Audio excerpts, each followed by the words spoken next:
అయితే సుమారుగా 70 మంది ప్రయాణిస్తున్నారు ఆర్టీసీ బస్సులో. ఇక్కడి నుంచే వాళ్ళని తీయడానికి కూడా మొత్తం టోల్గా కూడా ఇబ్బందులకు గురైందంటూ కూడా చెప్తూ ఉన్నారు. చూసుకోవచ్చు మనం మొత్తం టోల్గా దీన్ని అయితే సిచ్యువేషన్ చూసుకోవచ్చు. ఎక్కడ వెనకాల ఉన్న వాళ్ళు మాత్రమే కొంతమంది మొత్తం టోల్గా సేఫ్ అయ్యారు. ఇక్కడ ముందర ఉన్న క్రమం లోపల ఇక్కడ నుంచి మొత్తం ఈ సైడ్ మొత్తం టోల్గా కూడా మొత్తం టోల్గా ఇబ్బందులకు గురై మొత్తం ఈ దాంట్లో నుంచే అయితే మృతుల సంఖ్య ఇంకా పెరుగుతుంది. సహాయక చర్యలు అయితే ఇప్పటికీ కంప్లీట్ అయ్యాయి. ఆ యొక్క వెహికల్ ఇక ఇది బస్సు పరిస్థితి. ఆ యొక్క ఏదైతే టిప్పర్ ఉందో టిప్పర్ దగ్గరికి వెళ్ళే ప్రయత్నం చేద్దాం. ఆ టిప్పర్ని కూడా తీసుకునే ప్రయత్నం కూడా చేద్దాం. మొత్తంగా స్థానికులు కూడా ఆగ్రహం వ్యక్తం చేస్తున్నారు. అయితే చూసుకోవచ్చు ఇక్కడ నుండి మొత్తంగా కూడా ఎవరు కూడా సంఘటన స్థలానికి ఇప్పటి వరకు అయితే మంత్రులకు ఎవరు కూడా రాలేదు అంటూ కూడా తమ ఆవేదనని మొత్తంగా కూడా వెల్లబుచ్చుతున్నారు. మొత్తం సంఘటన స్థలానికి ఇప్పటి వరకు కూడా ఎవరు రాకపోవడం బాధాకరం అంటూ కూడా చెప్తూ ఉన్నారు. మొత్తంగా చూసుకుంటే కనుక మనం అయితే చూసుకోవచ్చు ప్రమాదం పైన ఏ విధంగా చూడొచ్చు అంటారు. ఈ ప్రమాదం ఏ విధంగా చూస్తున్నారు మీరంతా? బస్సుకు లారీ స్పీడ్ వచ్చింది.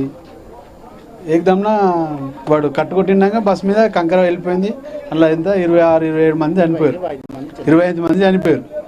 ఈ రోడ్డు వల్లనే చెట్ల వల్లనే రోడ్డు కాక ఇబ్బంది ఉంది కాబట్టి బస్సు అట్లా అయిపోయింది, లారీ ఇట్లా అయింది. ఇంతో ముందు 1 ఇయర్ కూడా కాలే ఆలూరు గేటు సమస్య, లారీ పోయి కూరగాయల మీద పడ్డది.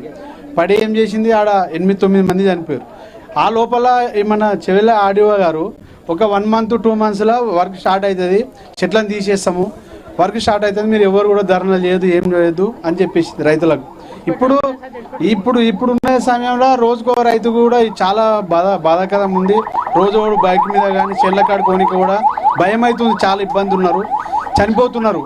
మీరు ఈ మీడియా వాళ్ళు ప్రభుత్వం దృష్టికి తీసుకుపోయి కొంచెం తొందరగా రోడ్డు స్టార్ట్ చేసి చెట్లు వీకేస్తే అందరు మన ఏరియా రంగారెడ్డి డిస్టిక్ పాత డిస్టిక్ ఇది. ఇప్పుడు వికారాబాద్ అలాగే అయిపోయింది.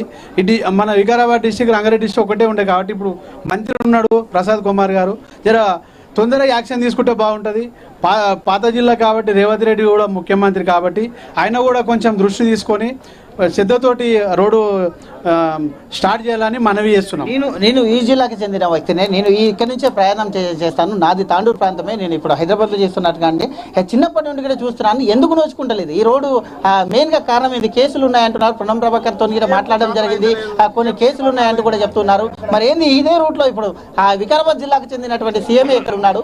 ఇదే రూట్లో మంత్రులు కూడా పోతున్నారు. మరి కనబడట్లేదా? గతంలో మహేందర్ రెడ్డి కూడా రవాణా శాఖ మంత్రిగా చేశారు. ఇప్పుడు కేసులు అనేది చెట్ల మీద కేసులు పెట్టి వేరే రాష్ట్ర పోలు అనేది కరెక్ట్ కాదు. ప్రభుత్వం ఈ కేసులు వేరే రాష్ట్రం మీద కేసులు వేస్తే ఏమి కూడా నడవదు. మనం అనుకుంటే మన రాష్ట్ర ముఖ్యమంత్రి అనుకుంటే చెట్లు తీసేయచ్చు, రోడ్డు కూడా వేయచ్చు. చాలా ఎందుకంటే చాలా ఇబ్బందులు ఉన్నారు రైతులు. మీరు రోజు యాక్సిడెంట్ అవుతుంది, మీకు ఆల్రెడీ తెలిసి ఉంటుంది. ఇప్పుడు మన చెవేల పిఎస్లు ఉన్నది, మీరు రోజు ఎన్ని కేసులు వస్తాయో ఎన్ని యాక్సిడెంట్లు అవుతాయో మీకు మొత్తం కూడా లిస్ట్ ఉంటుంది. ఒకసారి చూడండి మీరు. వారం రోజులు కూడా కాలేదన్న, వారం రోజులు కూడా కాలేదు. మా ఆలూరు ప్రాంతానికి చెందిన ఒక పర్సన్ ఇక్కడనే ట్రాక్టర్ యాక్సిడెంట్ అయి చనిపోయాడు. ఈ రోడ్డులా రోజుకొక తల ఎగురుతుంది అన్న, 100% రక్తపాతంతో కూడుకున్న రోడ్ ఇదంతా. అసలు దీని గురించి ఎందుకు పట్టించుకోవట్లేదు? అప్పుడు కేసీఆర్ ఆయన రోడ్లు మంచి చేసుకుంటూ, ఆయన ఏరియా మంచి చేసుకున్నాడు, ఆయన బంగారమయం చేసుకున్నాడు. మరి నువ్వు ఇదే రోడ్లో వస్తున్నావు కదా, నువ్వు ఈ స్టేట్కు సీఎం, నువ్వు సీఎం అయ్యి ఉండి ఈ రోడ్కు 24/7 నడుస్తూనే ఉంటావు. మరి ఒక్కసారి సొంత జిల్లా సొంత కాన్స్టిట్యూన్సీకి వెళ్తావు. 4 ఎమ్మెల్యేలు కూడా ఇదే ఏరియాలో ఉన్నారు, వాళ్ళు కూడా ఇదే రోడ్లో పోతారు. ప్రసాద్ కుమార్ కూడా